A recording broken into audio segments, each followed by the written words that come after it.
नमस्कार सगळ्यांना. दुपारचे जेवण या चॅनलमध्ये मी तुमचं परत एकदा स्वागत करते.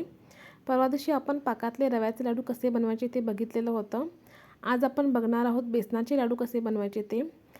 माझ्याकडे मेजरमेंट कप आहे, त्या कपप्रमाणे मी मेजरमेंट केलेलं आहे. त्यासाठी मी 2 कप बेसनाचं पीठ घेतलेलं आहे.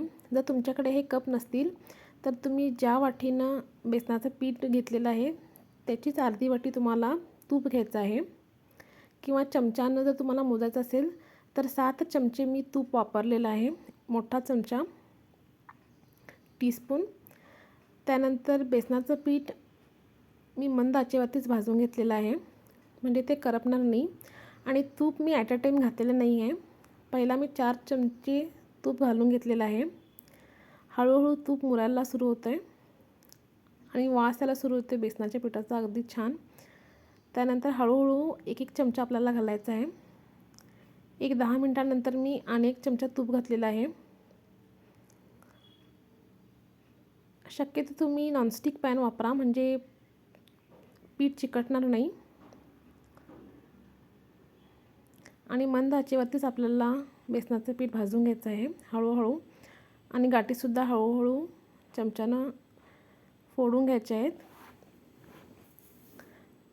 त्यानंतर अजून 1 चमचा मी ॲड केलेला आहे. एक 20 ते 25 मिनिट लागतात आपल्याला बेसनाचं पीठ भाजून घ्यायला.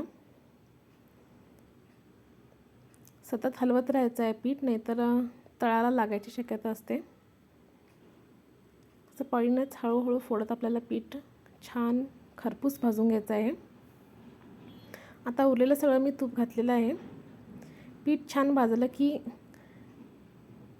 तूप रिलीज करायला सुरू करते, तेव्हा ओळखायचं की आपलं बेसनाचं पीठ छान भाजून रेडी झालेलं आहे.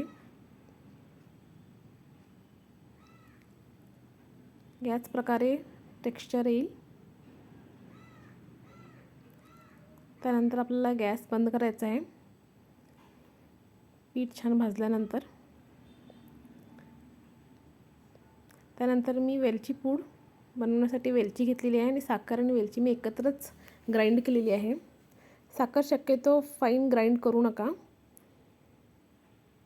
त्यामुळे छान लाडू बनतात एकदम परफेक्ट.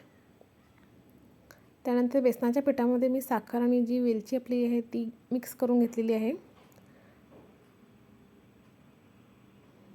व्यवस्थित मिक्स केल्यानंतर एक 10 ते 15 मिनटं आपल्याला रेस्ट करायला ठेवायचं आहे हे मिश्रण. त्याच्यानंतर एकाच आकाराचे लाडू जर आपल्याला बनवायचे असतील तर तुम्ही कोणतंही वाटी वगैरे घेऊ शकता. मी हे मेजरिंग कपमध्येच एक छोटासा कप घेतलेला आहे.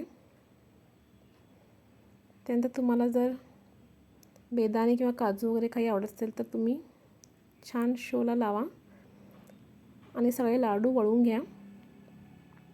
असे आपले बेसनाचे लाडू सगळे रेडी झालेले आहेत. आवडल्यास मला लाईक, शेअर अँड सबस्क्राईब करा. See you in the next video.